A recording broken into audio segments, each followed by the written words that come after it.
rapidamente Salmo 24.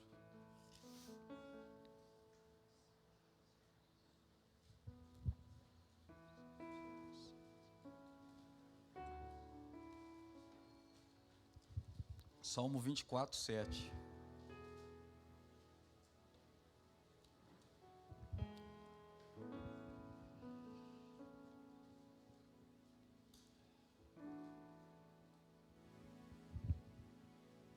Salmo 24, 7, vamos lá. Algumas versões aí vão estar diferentes, tá?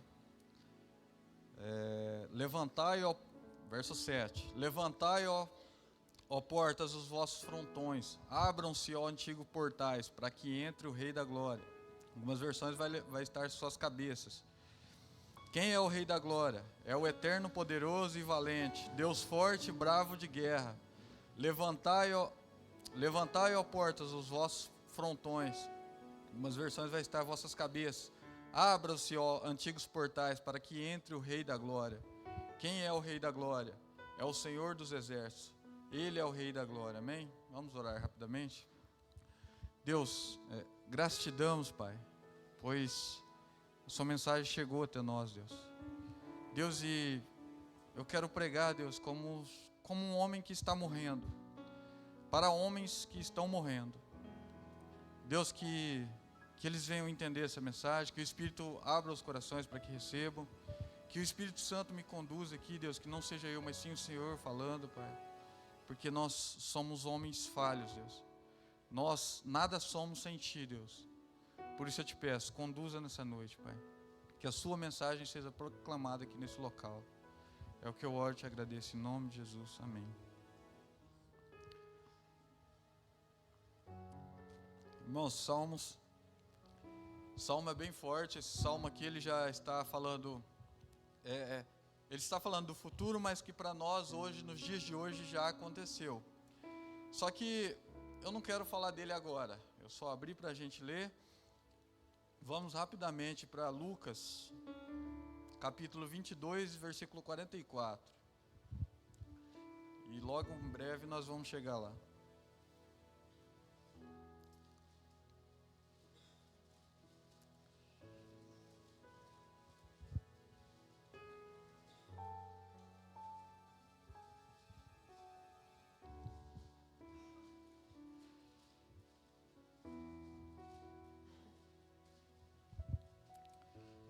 Lucas 22, 44. Eu vou ler a partir do 42 aí, tá? Pai, se queres, afasta de mim esse cálice. Entretanto, não seja feito a minha vontade, mas o que tu desejas. Foi então que apareceu-lhe um anjo do céu que o encorajava. E aí chegamos no verso 44. E em grande agonia orava ainda mais intensamente. E aconteceu que o seu suor transformou-se em gotas de sangue caindo sobre a terra. Amém? Irmãos, existe-se uma pregação muito famosa, que na verdade não é uma pregação, até eu também achava que era uma pregação, do Juliano Som, onde ele declara a visão de um cirurgião na crucificação de Cristo. E ali na verdade ele está lendo uma carta, e eu também não sabia que aquilo ali era uma carta. Na verdade não é uma pregação, ele está lendo uma carta. E aqui chegamos... quarta-feira eu parei nesse versículo exatamente, e aqui Jesus estava orando em tamanha agonia que o seu suor se transformou em gotas de sangue. E eu quero partir daqui, que na quarta-feira na verdade nós falamos de oração, só que hoje na verdade eu quero falar sobre o Cristo, sobre a agonia do Cristo, sobre esse mesmo Cristo que nós proclamamos, que nós declaramos, que nós ditamos a nossa fé, que é dele, e nós muitas vezes nós nos esquecemos como que ele conquistou essa passagem de chegar ao céu, a ponto de, a hora que ele chega no céu, eles perguntaram: quem é o Rei da Glória? Quem é este que vem caminhando e querendo adentrar os portais celestiais? E partindo daqui, Jesus ele já está quase para ser traído, ele está quase para ser entregue, ele já, basicamente, é a última oração que a Bíblia nos relata dele antes do sacrifício, e ele está em tremenda agonia, ele está suando sangue. E essa mensagem que o Juliano Som traz é muito boa, porém é uma carta de um médico que viveu antigamente, se eu não me engano ele era francês, se eu não me engano, salvo engano. E esse médico, ele, por curiosidade, ele começou a pesquisar como que foi essa tortura, se era possível um homem, verdadeiramente homem, suportar tamanha aflição em sua própria carne, tamanho sacrifício em sua própria carne. E eu buscando uma mensagem que foi bem de última hora, e eu pedindo para Deus uma mensagem, e eu até cheguei a abrir Isaías 53, eu falei, não, Deus, eles já estão saturados de Isaías 53. E eu falei, não. E eu abri uma outra passagem em João, que dizia, quem deu crédito à nossa pregação? E eu voltei em Isaías 53. Mas, partindo daqui, por que essa mensagem falou comigo? A gente estava organizando essa questão do evangelismo, da tenda, e foi tudo muito rápido, tudo muito corrido. E eu peguei a tenda lá na empresa do pastor, levei essa tenda e não tive, com a correria do dia a dia, não tive tempo de montar essa tenda. E eu tinha que fazer ainda a cobertura, e também não tive tempo. E eu ia tentar fazer isso no sábado, como se fosse possível. É óbvio que não iria dar tempo. Por providência de Deus, um irmão providenciou e comprou a cobertura. Só que essa cobertura era um pouco maior, tinha que só fazer um ajuste. E aí, graças a Deus, foi muito simples. E aí eu fui lá e estava montando essa tenda para mim colocar a lona em cima, para ver como que iria ficar. E quando eu estava montando essa tenda, ela estourou uma solda dela e prendeu na minha mão. E ela prendeu com tanta força que ela chegou a cortar. Eu achei, na verdade, agora já está bem cicatrizado. Eu achei que tinha, na verdade, até arrancado um pedaço. E eu fiquei nervoso na hora, e eu, depois que me converti, eu nunca mais falei nenhum palavrão. Mas ontem deu vontade, só que eu não falei. E eu segurei ali, fiquei nervoso e saí andando e não parava de sangrar e jogava água e nada. Enfim, enrolei um pano ali, terminei de fazer o que eu tinha que fazer. Para ir lá, para a gente ir lá na tenda, eu coloquei um band-aid e fui jogando água durante o dia. E isso me levou a essa mensagem. Cristo aqui, ele está ainda em oração, em extrema agonia, aguardando o que haveria de vir, que ele já sabia. E por causa dessa pequena, leve, momentânea dorzinha que eu senti, eu fiquei pensando no sofrimento do Cristo. E aí hoje nós tratamos de vários problemas, de várias situações do nosso dia a dia, do cotidiano, da nossa vida, tendo em vista que nós temos um problema ainda maior, nós temos um problema enorme, a qual somente Ele pode resolver, ninguém mais pode resolver, porque é que muitas vezes a gente não pensa, mas dentro de 70 anos não tem mais ninguém que está aqui, 80 anos, para pegar as crianças, provavelmente estaremos todos mortos. E esse é o nosso problema maior, porque nós vamos morrer. E ninguém quer falar de morte, mas nós vamos morrer. E a preocupação maior minha, é onde vamos estar quando morrermos. Será que estaremos com Ele? Pois Ele vai voltar, Ele vai resgatar os seus, mas Ele vai voltar em glória, Ele vai voltar em justiça. Muitas vezes a gente esquece que Ele vai voltar em amor para resgatar os seus, porém Ele também será aquele justo juiz que julgará toda a terra. E nesse julgamento não haverá piedade, nesse julgamento não tem recurso, nesse julgamento não tem segunda instância, nesse julgamento não poderemos recorrer ao Supremo, pois Ele é o Supremo Santo.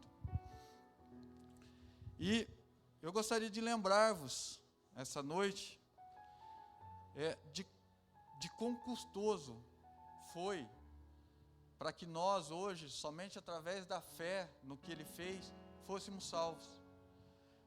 E muitas vezes o que a gente estava conversando, até a gente conversou lá na tenda, é que para nós nos dias de hoje, quase não custa, quase não tem nenhum custo, principalmente para a igreja brasileira, para a igreja que está instalada no Brasil. Para nós que somos cristãos brasileiros, praticamente não tem custo nenhum.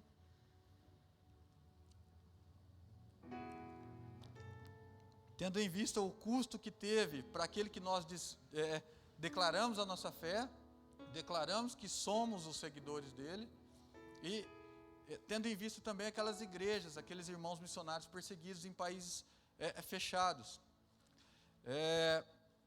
Pois aqui no Brasil é muito fácil ser cristão, muito fácil declarar a fé em Cristo Jesus. É difícil ser cristão num país fechado.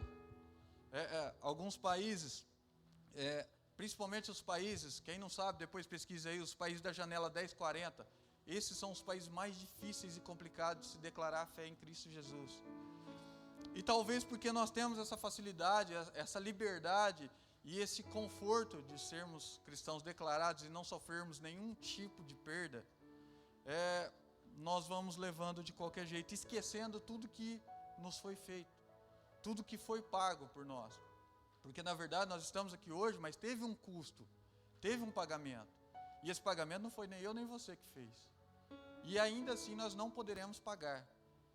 Nem a pessoa, se a gente pegar Elon Musk, ele não pode pagar. Ele é rico agora. Depois que morrer, hoje ele consegue comprar o mundo se ele quiser. Mas ele também vai morrer. Ele também será substituído. E através dessa mensagem, dessa carta, eu consegui essa carta escrita que o Juliano Som, ele cita ali, que até parece uma pregação muito boa, diga-se de passagem, e ele expõe isso de uma maneira espetacular. E eu consegui essa carta e consegui ler ela pelos olhos de um cirurgião, pelos olhos de um homem que durante muito tempo mexeu com a anatomia de homens mortos, durante 13 anos. E aí eu fiquei lendo os evangelhos para ver o sofrimento que Cristo sofreu. E se a gente parar para pensar, é surreal. É inimaginável o sofrimento dele. E muitas vezes nós, na grande maioria das vezes, nós sentamos aqui, estamos preocupados com o horário, estamos preocupados se já está acabando, estamos preocupados com o que vamos comer depois, estamos preocupados com tantas outras coisas, com o dia de amanhã, com financiamentos, com tantas coisas. E nos esquecemos que esse é um momento de nós adorarmos a Ele, de nós aprendermos sobre Ele, e de nós sermos gratos ao que Ele fez. Porque na grande maior parte do dia nós não agimos assim. Nós só agimos assim. Outra coisa que nós estávamos comentando, nós passamos a agir mais fervorosamente quando temos alguma aflição, ou em nossas carnes, ou em nosso financeiro, ou em alguma situação que queremos a reversão e humanamente é impossível. E quando essas coisas acontecem, nós recorremos a Deus, quando na verdade Deus deveria ser o nosso primeiro recurso. E nós usamos Ele como o último recurso. Aí sim nós partimos para a oração. O que foi falado quarta-feira foi o seguinte, de que Cristo, quem acha aqui que Jesus Cristo tinha muitos compromissos? Ele era cheio de compromissos. Você vai ver ele falando, e ele pregava, e aí, principalmente o Evangelho de Lucas vai dizer, e ele se retirou a orar, e ele saiu para orar, e ele orou a noite toda. E ele não precisava disso. Ele era o Filho unigênito de Deus. Ele tinha acesso livre. Mas ainda assim ele orava. E em uma situação que ele já sabia o que iria acontecer, ele já sabia tudo que o aguardava, a Bíblia vai dizer que ele se esvazia de si, toma a forma completa de homem e parte para esse sacrifício. E aí, lendo os evangelhos, eu não vou abrir nenhum deles, vamos relatando. A Bíblia vai dizer que Judas, ele chega e ele trai. Então, desses 12 homens fiéis a ele, um não é fiel. E ainda, esse que não é fiel é o que lida com as finanças. E aí esse que lida com as finanças, esse ambicioso, esse ganancioso, ele decide vender a Cristo por 30 moedas de prata. E ele vende. Porém, os evangelhos eles vão relatando, e chegou o traidor, e chegou aquele que traíra Jesus. Mas quando Judas chega para Jesus, ele fala, amigo, porque veio. Ele já sabia que era o traidor, ele conhecia todas as coisas. E aí ainda assim ele, amigo, porque veio. Então diante de uma traição, diante de uma situação extrema, a qual Cristo estava sendo vendido, e ainda assim ele chama Judas de amigo. Mas não bastasse isso, tem a situação de Pedro, que Pedro arranca a orelha de Malco, e Jesus ele pega e cola a orelha de volta e fala, pela espada você mata, pela espada você morre.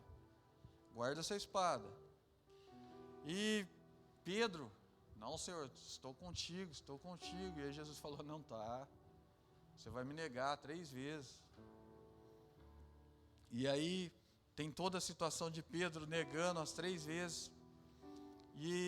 Mas agora eu quero voltar para Cristo novamente. O Evangelho vai relatar que os guardas o prenderam. Mas aí os guardas não só o prenderam, os guardas começam a blasfemar, os guardas começam a esbofetear a cara de Cristo, o rosto de Cristo. Não bastasse isso, eles cospem no rosto de Cristo. E alguns evangelhos, a cronologia não casa muito bem, porque os pontos de vista são diferentes, mas nesse ponto eles tramam aquela coroa de espinhos, a qual eu já tanto falei, que esses espinhos tinham de 5 a 7 centímetros, e eles friccionam essa coroa na cabeça de Cristo. Essa coroa, ela causa, segundo essa carta desse cirurgião, ela causa um sangramento ininterrupto, um sangramento difícil de ser parado no couro cabeludo. É um dos piores sangramentos que existe, pois ele é difícil de ser sanado. E tendo em vista que é um local bem difícil e bem complicado de se ter uma hemorragia. Mas Cristo, ele é, a primeiro instante, coroado com essa coroa. Eles colocam um caniço na mão dele. Não bastasse eles colocar, eles pegam esse caniço e dão na cabeça dele. E eu já falei muito disso aqui.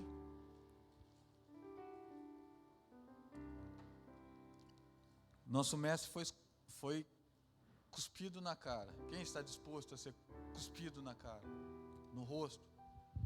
Dá nojo só de pensar. O dia amanhece e ele é levado para quem? Para os religiosos, para os fariseus. A situação é tão bagunçada que existia-se um sumo sacerdote. Nessa situação aqui, nesse contexto, havia 2 sumos sacerdotes. Uma completa bagunça, Anás e Caifás. E ele é levado a esses homens e mais aqueles doutores da lei, os conhecedores da palavra, da mensagem. E esses homens, eles começam a acusar Jesus de blasfêmia. Eles começam a acusar Jesus de endemoniado, de falsário, de mentiroso, e a ponto de Cristo se declarar, não, vocês estão falando que eu sou o filho, eu sou o filho. E aí a história conta de que eles levam Cristo para Pilatos. Aí leva a situação da igreja para Pilatos, para o mundo julgar. Chegando lá, Pilatos interroga Jesus e fica surpreendido, porque tudo que ele falava, Cristo ficou em silêncio, completo silêncio. A única coisa que Cristo afirma é que se Pilatos está dizendo que ele é o Filho de Deus, ele é o Filho de Deus, o Rei dos Judeus. Pilatos chega ao povo, gente, eu não encontrei nenhuma acusação contra esse homem. É inocente, completo inocente. Manda para Herodes. E aí ele manda, ele tira esse peso dele, chega lá. Esse governante também queria conhecer Jesus, porque ele havia ouvido falar muito de Jesus, ele havia ouvido falar dos milagres que Jesus fez, dos sinais e maravilhas, e ele, de alguma forma, ele queria ver algum sinal e algum milagre que Cristo fizesse. Chegando lá, ele toma o depoimento de Cristo. Cristo não tem nada do que ser acusado, e ele também fala que é inocente, porém, ele e os soldados e os guardas deles blasfemam de Cristo. Não bastasse isso, aí sim eles vestem Cristo com uma roupa de púrpura, que parecesse uma roupa real, e envia de volta a Pilatos. E aí esse governante, Pilatos, ele se vê encurralado, pois agora ele vai ter que resolver essa situação. Tanto é que a Bíblia fala que eles tinham um atrito entre os dois, e nessa situação eles se reatam, esses dois governantes, por causa de Cristo, por causa de fazer esse vai e vem com Cristo. E Pilatos agora está com essa, no nosso linguajar, está com essa bucha na mão para resolver. E Pilatos, ele não encontra nada, e aí ele fala: tive uma ideia, eles não vão querer que eu mate esse homem, que eu sacrifique esse homem por causa de um assassino. Traz Barrabás. E aí ele expõe a vontade do povo. E aí o povo prefere um assassino, prefere um ladrão do que um santo. Pilatos, ele fala: então eu vou mandar flagelar esse homem e depois eu solto. E o flagelo nessa época que era quase uma sentença de morte já. E Cristo, ele já tinha suado gotas de sangue, ele já tinha sido humilhado, ele já foi coroado com uma coroa de espinhos enormes. Agora ele é colocado em um tronco, amarrado os seus braços para ser açoitado.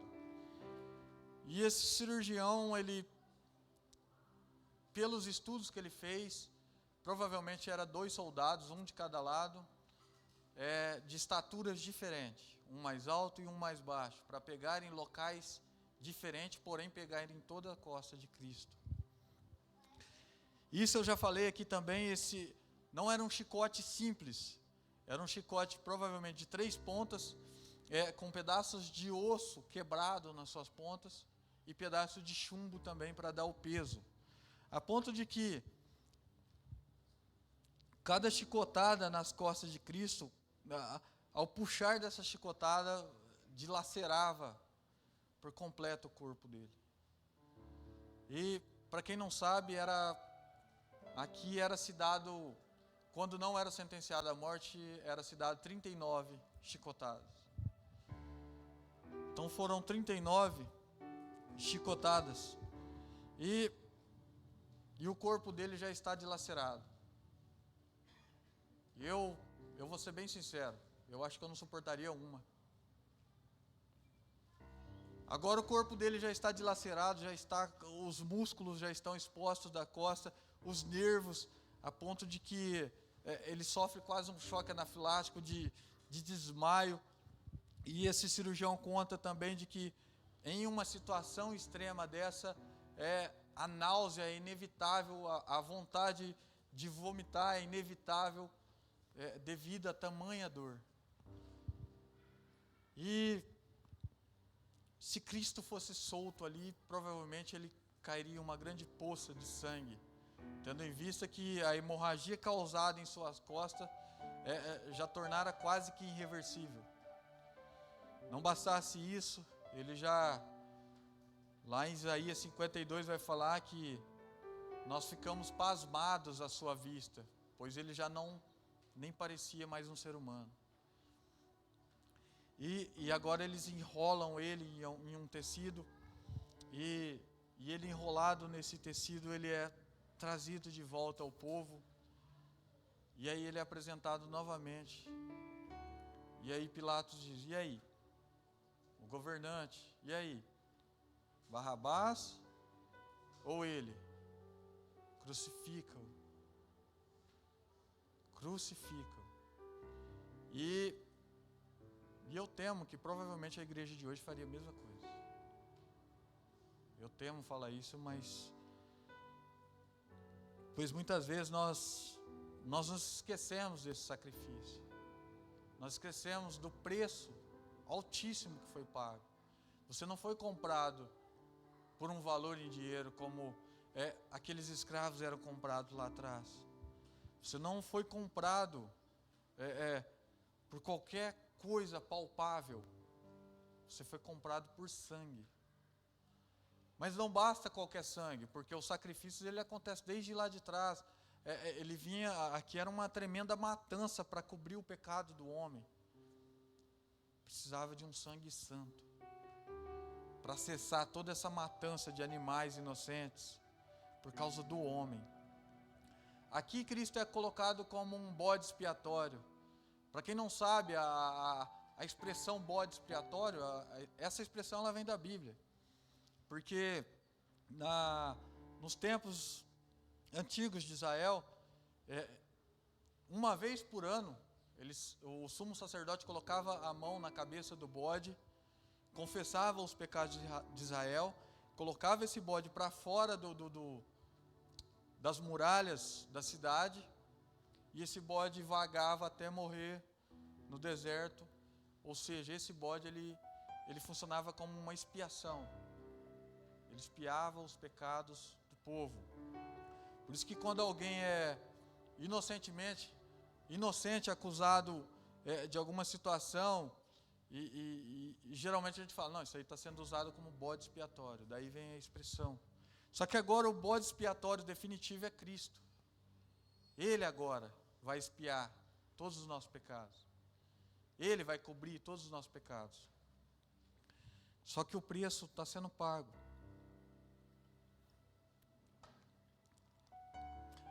Lá em Isaías 53, a Bíblia vai dizer assim, quem deu crédito? Quem ouviu a nossa pregação? Quem deu valor a essa mensagem? A quem foi revelado o braço do Senhor? Pois ele cresceu diante dele como um broto seco, saído de uma terra árida. E a sua aparência, nós não demos importância alguma. Ele não tinha aparência pelo qual fosse cativado pelos homens. Muito pelo contrário. Era um homem a qual os homens viravam o rosto. Desprezado. Pilatos agora, sem nenhuma saída, ele manda crucificar. Ele lava suas mãos e, como se fosse se livrando dessa culpa, e manda crucificar Cristo. Só que essa crucificação ela não vai ser tão simples. Essa crucificação ela vai ser agonizante, agoniante. Ela vai ser lenta. Em combinação com os evangelhos, ele foi crucificado às 9 horas da manhã. Mas não bastasse a crucificação, antes da crucificação ele ainda é amarrado para levar a sua própria cruz. A cruz é madeira. Não sei se alguém aqui já trabalhou com madeira, madeira é muito pesado. Só que madeira é pesado para quem está bom, imagina quem está completamente dilacerado. Tendo que caminhar descalço, semi-nu ou nu, carregando todo o peso do nosso pecado, carregando todo o peso de uma humanidade. E aí esse médico vai relatar também que na situação que ele se encontrava, ele subindo aquelas ruas de pedra, o pé já todo machucado, já praticamente sem sentir o pé. Ele vai subindo e dilacerando o seu pé e chegando todo machucado para ser crucificado. Chega para ser crucificado. Ali se encontra ele.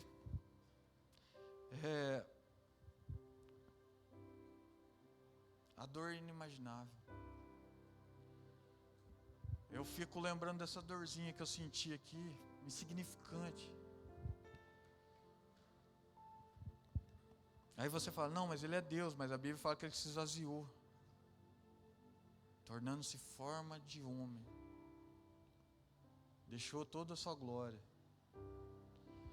E aí ele chega no Calvário e agora eles vão colocar ele na cruz. E aí você imagina, ele vai ser colocado em uma cruz, está com aquela coroa de espinhos, dilacerado. E aí eles vão arrancar aquelas ataduras que estavam segurando a hemorragia. E ao arrancar aquelas ataduras, pedaços de carne, de pele, de nervo vem junto e o sangramento reinicia. Não bastasse o sangramento reiniciar, agora ele vai ser encostado em um madeiro.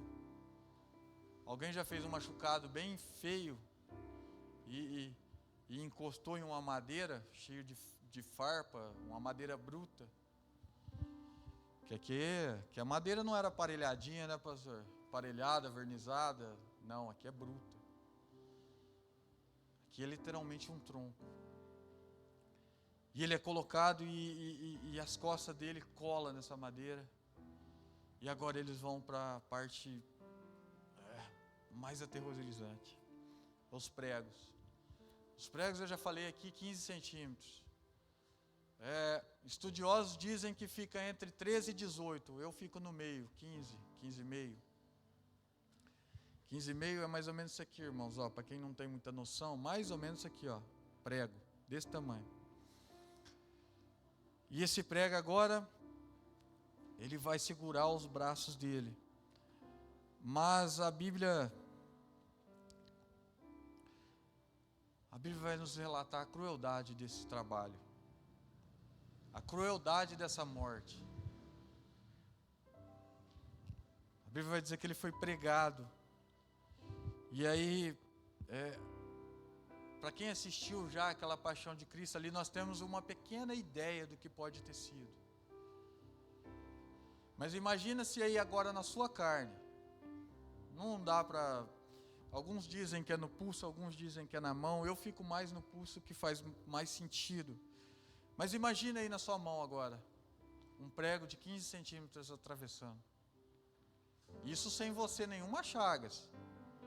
Às vezes, a gente trabalha com madeira, o pastor também, o pessoal dele, entra uma farpa, irmão.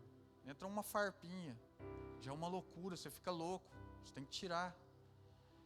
Agora imagina um prego. Não bastasse um braço, vai no outro braço. E agora prende-se os 2 pés. E esse médico ele vai relatar que nessa hora, muito provavelmente, acontece uma situação de tétano em Cristo, a ponto de seus músculos ficarem enrijecidos. E outro ponto que falou muito comigo, a ponto dele ficar quase que impossibilitado de respirar. E aqui esse médico ele vai comparar essa impossibilidade de respirar a uma pessoa asmática com uma crise forte. E para quem não sabe, eu tenho asma e quando minha asma ataca é muito forte. É coisa de 30 dias sem conseguir respirar. Na verdade é desesperador, é agonizante. E quando eu vi esse relato, eu fiquei imaginando ele com todas aquelas chagas, pendurado, seus músculos já completamente enrijecidos. E aí a gente chega no ponto que ele está quase sendo asfixiado. Só que a carne, o sacrifício, ele não pode ser asfixiado. O sacrifício ele tem que ser sangrado. E não bastasse um pouco de sangue, ele teria que ser esgotado.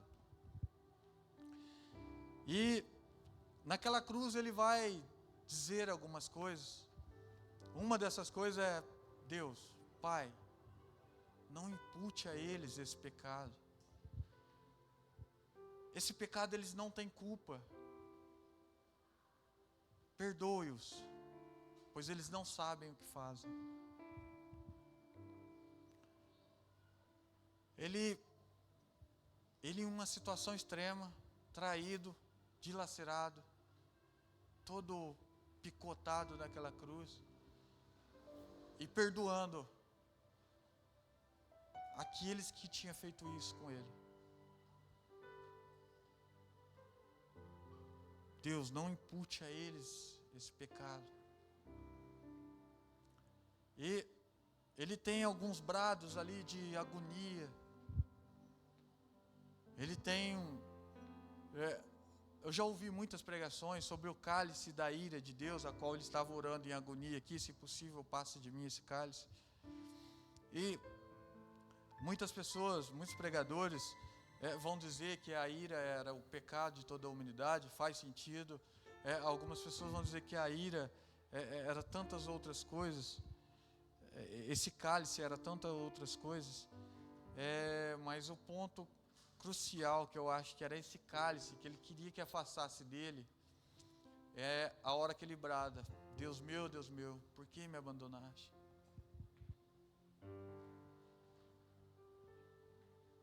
Deus meu.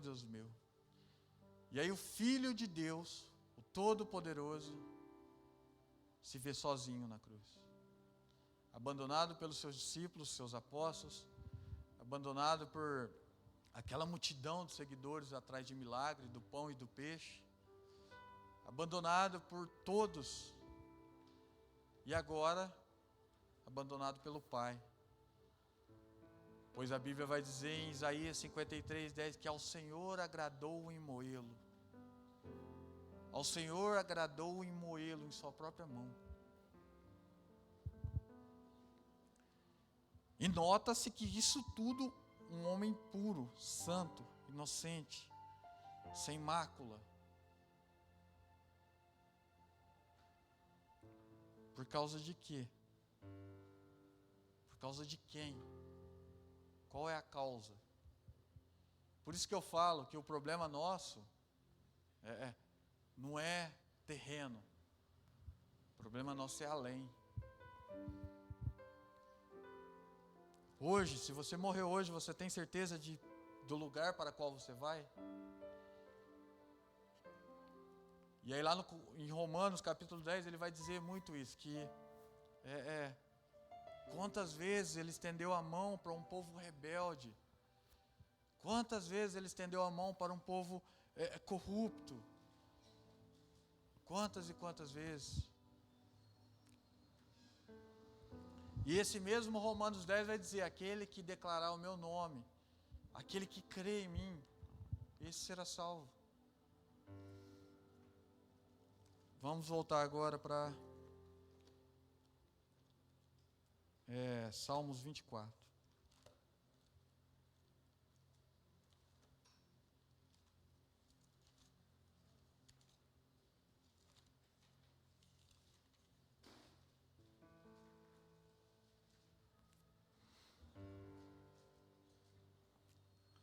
Esse sacrifício, ele na hora que ele termina, ele fala: Deus, Pai, está pago. Está pago. Sabe o fulano que vai nascer 3.000 anos lá na frente? Está pago. Sabe? Está pago. Se hoje nós estamos aqui, se hoje nós podemos ir para o céu, se hoje nós temos alguma esperança, é porque alguém pagou. E ele pagou. Por fim, ele olha para o céu da meio-dia às 3 ele se fecha, e às 3 ele entrega o Espírito. E ele vai dizer: Pai, em tuas mãos eu entrego o meu Espírito. Essa agonia, essa agonia de crucificação, ela começa às 9 da manhã, vai às 3 da tarde. Essa agonia de crucificação, ela dura 6 horas. 6 horas ininterruptas. E aí esse cirurgião vai relatar uma coisa também que eu não havia pensado. Imagina se ele naquela situação e o tanto de mosca sentando nele e ele sem poder enxotar essas moscas. E às 3 da tarde termina esse derramamento de sangue. Os guardas vão e furam a lateral dele, para que se cumprisse toda a palavra. Nenhum dos seus ossos é quebrado, e ele é completamente sangrado até a morte. Um sacrifício sangrado, sem asfixia. E aí, imagina-se o esforço que foi para que ele se mantesse respirando. E aí chegamos aqui: levantai, ó portas, as vossas, deixa eu falar na versão mais simples. Levantai, ó portas, as vossas cabeças. Abram-se, ó antigos portais, para que entre o Rei da Glória. E aí, vocês entendem o que está acontecendo aqui? Ele pagou. E agora imagina ele chegando no céu. E agora é o primeiro homem a chegar diante desses portais. E aí a gente imagina os anjos perguntando: quem é esse que ousa chegar a esses portais celestiais? Quem é esse que ousa a colocar a mão nessa maçaneta? Quem é o Rei da Glória? É o eterno, poderoso, valente, Deus forte e bravo de guerras. Levantai, ó portas, os vossos frontões. Abram-se, ó antigos portais, para que entre o Rei da Glória. E agora ele chega em glória. Agora ele chega como um rei. Primeiro homem a adentrar o céu. E aí a gente imagina se os anjos. O que está acontecendo aqui? E ele ousa abrir essas portas, esses portais celestiais, e ele adentra a esse salão celestial. E ele segue para o trono do Pai, e o trono dele está ali do lado. E ele não pede permissão para sentar, porque o trono é dele. E ele senta em toda a sua glória. E aí eu me imagino agora, eu vejo ele olhando para o Pai, e ele falando: foi caro, mas está pago. E aí eu imagino também o Pai olhando para ele: filho, está pago. Os pecados daquele que crê em ti está perdoado. Quem é o Rei da Glória? É o Senhor dos Exércitos. Ele é o Rei da Glória. Ele é o Rei da Glória. E aí, sabe aquela pregação de Pedro? Em Atos 2, Pedro vai falar: sabe o Cristo a qual vocês mataste? Sabe aquele Cristo? Deus fez ele Cristo sobre todas as coisas. Ele é sobre tudo. É tudo sobre ele. Lembra João, quando começa o Evangelho de João, João vai falar: no princípio era o Verbo, e o Verbo era Deus, e o Verbo estava com Deus. Ele era a palavra. Sem ele, nada do que foi feito teria sido feito. Para ele são feitas todas as coisas, e através dele tudo foi feito. Tudo se resume nele. Toda a Bíblia que nós achamos que foi feita de alguma forma para glorificar o homem, não é. Os homens só estão aqui para mostrar a glória de Deus. É tudo sobre ele. Toda a Bíblia é sobre ele. É sobre o Filho de Deus, o Filho unigênito de Deus. E ele conquistou isso. Ele foi dilacerado. Ele foi picado, moído. Ao Senhor agradou em moê-lo. E aí, já finalizando,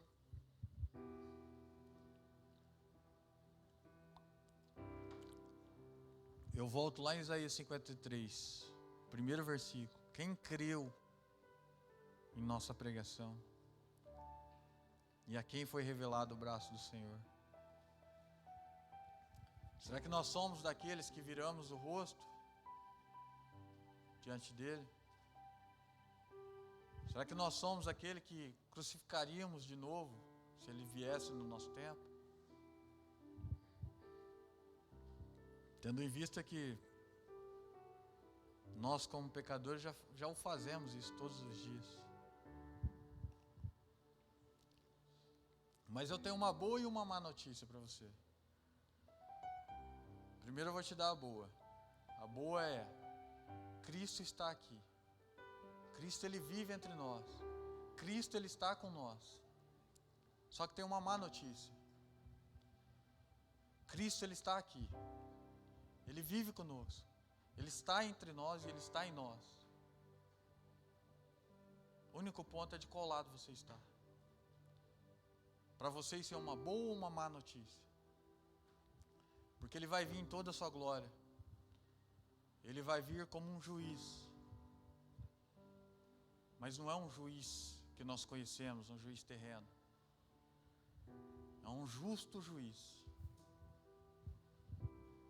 E Ele vai julgar toda a terra. E a boa notícia é que Ele está aqui. E a má notícia é que Ele está aqui. Depende de qual lado você está. Lembra quando Ele abrir o livro e Ele vai dizer: aqueles que estiver à minha direita, vinde benditos de meu Pai. Aqueles que estiver à esquerda, apartai-vos. Nunca vos conheci. Deus, mas eu preguei em seu nome, mas eu expulsei demônio, eu li a Bíblia, eu orava. Apartai-vos. Eu nunca vos conheci. Entendeu a boa e a má notícia? É só o lado que estamos. E apesar de eu ter começado falando de morte, essa história é de vida. Essa história é vida. É vida para mim e é vida para você. A Bíblia vai dizer também: onde está, ó morte, o seu aguilhão? Onde está o seu poder? Cadê a sua força? E nós temos que entender que nós fomos catequizados muito errado. Nós temos que entender de que muitas pessoas falam: o céu é céu porque Deus está lá, o inferno é inferno porque Deus não está lá. Pelo contrário, o inferno é inferno porque justamente Ele está lá. O inferno não é de Satanás, não é demônio, o inferno é a ira de Deus. Tendo em vista que Satanás será jogado lá, o falso profeta, a besta, a morte. E lá em Apocalipse 14 vai falar que a fumaça, Deus sentiu a fumaça deles para toda a eternidade. O problema nosso é que Deus está em todo lugar. O problema nosso é que a justiça dele é santa. É fogo eterno. E não é Satanás que vai jogar você lá. Você não, misericórdia. Aqui nós vamos para o céu, em nome de Jesus. Mas não é Satanás que vai jogar aqueles que não aceitaram, que não quiseram crer lá. É o próprio Deus. E isso me assusta. Porque nós estamos lidando com algo tão grande. E muitas vezes nós não temos noção com que estamos lidando. Ele é eterno. Para onde você for, você não vai conseguir fugir dele. Diante dele, a Bíblia diz que todo joelho se dobrará. Aquele que não quiser dobrar, o joelho vai ser quebrado. Vai romper as rótulas do joelho, de alguma forma você vai ajoelhar. Aí nós temos que decidir se Ele é o nosso Senhor ou se Ele é o nosso inimigo. Muito melhor que seja o nosso Senhor. Muito melhor que nós chegamos diante dEle e nos ajoelhamos diante dEle. Ele é o Rei da Glória. Nós nada somos, irmãos. Sem Cristo, somos pó que não serve para nada. Lixo. Sem Cristo somos lixo. A palavra é pesada, mas é essa. Sem Cristo somos lixo, somos nada. Vamos nos colocar de pé?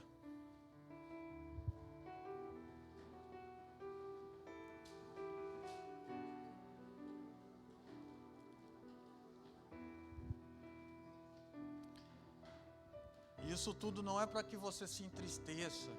Isso tudo é para que você tenha esperança. Isso tudo é para que você saiba que se você morrer hoje, você tem onde se agarrar, você tem onde segurar. Quantas pessoas já não sofreram queda pequena, humana, normal, queda de altura? Eu já caí de um telhado e não tem coisa mais horrível do que você não ter onde segurar e cair. Você vai segurando o vento e não tem nada. E para aqueles que não aceitaram a Cristo ou não aceitarem a Cristo, o que vai ter é um tremendo vento e você caindo por um tremendo lago de fogo. E é difícil vir aqui alertar vocês disso. Só que eu não quero pedir desculpa nem perdão pela palavra de Deus, pois é a palavra de Deus. É a mensagem dele. Vamos orar.